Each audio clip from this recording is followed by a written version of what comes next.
Hey, it's David with Desert Psycho Gaming. It has been 3 weeks since I have done a video. It's becoming really hard to find time, but these are important, and it is important to watch the collectible trading cards market. Particularly what's going on with Metazoo, and especially what's going on with Pokemon. So, over the last few years, there's been this, I would say resurgence, but it's been like this new thing. People have become increasingly more interested in modern collectibles. And that can really be exemplified by the performance of Evolving Skies, even with a reprint. The Umbreon VMAX alt art is continuing to climb. I do not think it's hit a resistance level yet. There are numerous cards out there from lots of different games that are continuing to go up. Even though the market as a whole might be down, if you look at the prices of a lot of different sealed products, prices are down substantially. Looking at Metazoo, Cryptid Nation 1, you're looking at the high fours when it was at about $1,200 at an absolute high. So that's about a third of where it was at, but it's substantially up from where it was at release. It's interesting. It's really interesting to see. Pokemon cards, a lot of these alternative box sets are getting lower and lower in prices. Looking at the Professor Juniper box, really good value in that. There's 7 packs included. It's running around $28, I believe. So if you break it down, a unique opportunity kind of shows itself with a lot of these different types of sealed products. We're at the end of a generation. So pretty soon, these cards are going to be aging out. Sword and Shield is going to be aging out. And there's a lot of speculation that Sword and Shield is not going to perform well because there's a lot of it printed, but I think it's grossly underestimated how much more people are involved in collectibles as a whole from an investment standpoint, but especially Pokemon, than what there was previously. Look at XY. There were tons of XY products printed. Evolutions was one of the most printed products of all time. It came out in 2016, but look where it's at right now. It's about $800 in box. It pulled back substantially from where it was, but it's still sitting pretty good. And I do not see why the prices on a lot of these Sword and Shield products over an intermediate time horizon won't continue to climb. Evolving Skies is kind of a unicorn set. You know, I've been picking up more boxes when I can, between 150 and 160, occasionally 145. But I don't see the prices coming down. It has too much going for it. There were too many high dollar cards. I have never seen a set at release, ever, of a standard set, or any set for that matter, that had so many cards with so much value at release and that have been able to hold over $100 a card for a year after the release is pretty incredible.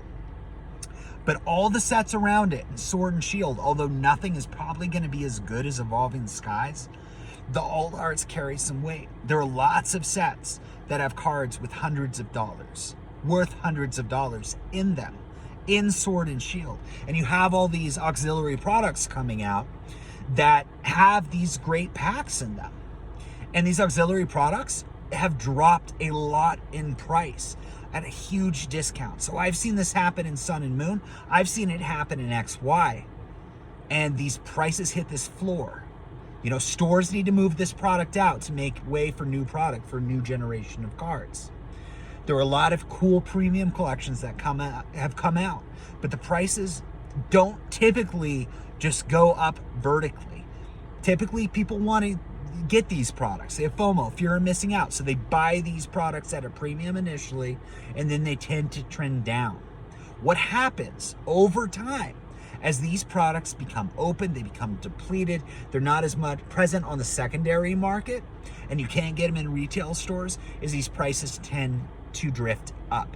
And I am fully expecting Sword and Shield to drift up sooner than a lot of other generations, although Sun and Moon, most of those sets have performed phenomenally over a relatively short amount of time. Cosmic Eclipse did really good. Lost Thunder did well. Team Up did insanely well. And it's important to remember, these sets are only a few years old. So if you're talking about a booster box, that's $600 now. And it released at $70 a box 3 years ago. It's hard to get that kind of performance out of anything. And so I think the greatest thing that people are underestimating is the reality that people like these modern cards, and there's a collector sealed market. So a consideration is, yes, more is being held now than any type of Pokemon product. There is more product on shelves. People are collecting and holding these products. So that's been a concern in the market in different channels. People are worried because people are holding these products that the prices won't move. But people opening them, people holding them, it's out of circulation either way. So I think the performance we're going to be seeing with a lot of these Sword and Shield sets is going to be very, very similar to Sun and Moon. Metazoo's kind of a different situation right now. A lot of these Metazoo products have drifted down. What's interesting is the WPT World Poker Tour Kickstarter set came out not too long ago. And a couple weeks ago, I was seeing the 10-card promo pack selling for about $170 a box. They're selling for $100 now. So that's over 50% decline in a really, really short amount of time. Products that are going up, though, in Metazoo are a lot of these singles. The singles that are more elusive. Not seeing many first edition Cryptid Nation Mothmans on the market. Not seeing that much Kickstarter on the market. It's really interesting to see how a collector's base is developing with a relatively new game. We don't know how these sealed products are going to perform, but it's pretty safe to assume if you're looking at Pokemon, sealed products with these banger cards in them perform well. That's in part what drives the prices. It's the intrinsic value of what's in these boxes. It's pretty safe to assume it's going to perform fairly similarly with Metazoo. We just don't really know what the pull rates are, and I think that's where some hesitation is. But I'm seeing Mothman continuing to drift up. I'm seeing a lot of these singles continuing to drift up. What isn't drifting up yet are the sealed products. Nightfall is up a bit, but a lot of these sets are not, including Cryptid Nation 1. There was a substantial pullback on the sealed products, and this is the first time I've seen it below 500 in a minute. I don't necessarily think we're at the support. I could be wrong, but I think it's very possible that they could go a bit lower, because when I saw it spike up the first time it went on a really big run, I saw it go retrace to a support level of about $300. I don't necessarily know if there's a reason why it would not test those lows again. But there is going to be a point when people start buying it because there's dramatic demand for it. That can be exemplified by these big box store releases of packs, of hangers. They're sold out basically immediately. So the audience of people who want to get these hands on it for play, the audience of people who are interested in doing something new, it's all there.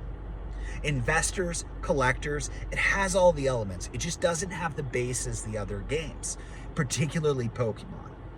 But I'm pretty confident still on where Metazoo is going to go. I just don't know how long it's going to get there.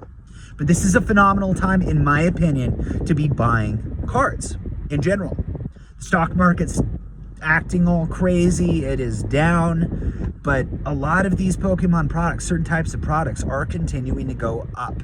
Special sets, they always do well, and Celebrations is continuing to climb. Super Premium Collection is not right now, but I'm sure it will continue to climb over time. Every other Special Premium set of a special set has performed phenomenally over a relatively short amount of time. Dragon Majesty just came out a handful of years ago. Their Special Premium Collection is selling for $650 a box.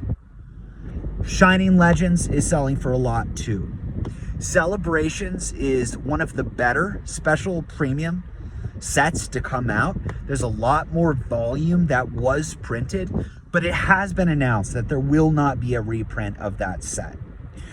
That is a set I'm confident, because of the pull rates, those products are going to continue to be opened. People are going to buy it. People are going to open it. It's going to continue to drive prices. Where it's going to be in a few years, I think it's going to age probably like other things of about 3 to 4 years ago, which is phenomenally well. So this is what I think in terms of where the market's at. Right now with Sword and Shield Pokemon sets, and again, this is just my opinion. I do not give investment advice. Take it for what it's worth. It's what I'm doing. I think the prices are getting to a certain point where it makes sense to start accumulating more. I think it's worth accumulating more of these Sword and Shield sets. I do not think Vivid Voltage is going to drift down to $10 and stay there forever, despite what some forums might say. I think Vivid Voltage is grossly underrated, and I think picking it up around $32 in ETB is phenomenal. The reason why it got so expensive was there was more interest than what there was demand. There was a little bit of scalping going on, and the fact it's a Pikachu box, and it has that Pikachu rainbow rare in it, right? It has a lot of things going for it. They reprinted it dramatically. They did that with Darkness Ablaze as well, and both of those sets pulled back in price. Their ETBs pulled back in price. But the reality is, they're good sets. Darkness Ablaze is an okay set. But Vivid Voltage, I think, is a really good set.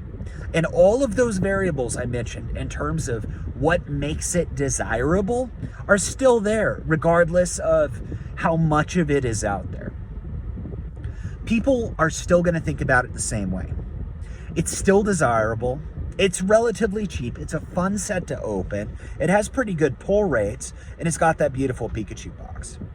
So at prices where they're at, people are going to be opening more products. And when they stop, demand could drift off for a bit, but I think at its core, it has longevity.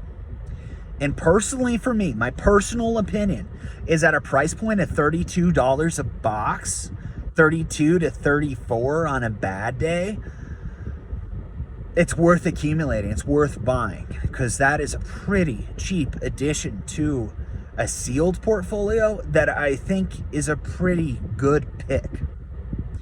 So I am frankly very excited to see how the last sets of Sword and Shield do. It seems like there's a lot of really unique alt arts. All arts are still tremendously in favor. I don't know how the pull rates are going to be. Chilling Reign had some good alt arts too, but the pull rates are so dismal. And the reality is, as cool as the alt arts are, they're not as cool as the other ones that have come out. So I definitely hope Pokemon maintains momentum. For Metazoo, there's a dedicated collector investor base. People are buying and selling and trading and grading and doing just about everything with it. But there has to be a catalyst for a larger movement of engagement to see dramatic price movements. And people are going to talk about the TV show coming out. They're going to talk about all sorts of different things that Metazoo is expected to be doing, a video game. Those may be plans, but here's the reality. I haven't seen any of those things. I've heard about those things happening. I hope they do. We don't know what the quality or level of engagement is going to be with those things. There's going to be an inherent engagement over time. If a game is decent and they've got a cool enough product, that more people are going to drift into a hobby. The question is, how long is it going to take for it to grow to a point where these products are going to be devoured by the market? Even if nobody else gets involved in Metazoo, other than what is involved now, these prices are going to move. Because there's enough interest in the singles, hunting for these Mothmans, and a handful of these obnoxious nines or subsets within these games, that the prices on the graded singles are creeping up. What happens when that happens is people want to get these perfect cards because it's profitable. So people will start opening the boxes. We're not there yet, but we're getting to a point to where Cryptid Nation 1 is going to be cheap enough to where it's going to make sense to buy it to open it. I'm not going to be opening my boxes, but people are going to be doing it. They're going to be doing it to grade it. And when it hits that support where these alarms go off that, man, we need to go and start buying and opening these boxes, the prices are going to skyrocket. I just don't know where that support level is, but I'm certain it's going to happen. It's just my opinion. I could be wrong, but I personally, genuinely think that is what's going to happen. And that's a more near-term catalyst for price movement than the other things that are expected to come down the road. So this is David with Desert Psycho Gaming. I talk about my opinion only. This is not investment advice, but it is an investment channel in collectible trading card games particularly Pokemon and Metazoo. I talk about what I see, what I think the market is going, and what direction, and things I'm currently considering. So if you like these types of conversations, please like and subscribe. It helps me out a lot. If you totally disagree with me, let me know down in the comments. I would love to hear about it. So thank you for listening. I hope you have a great day.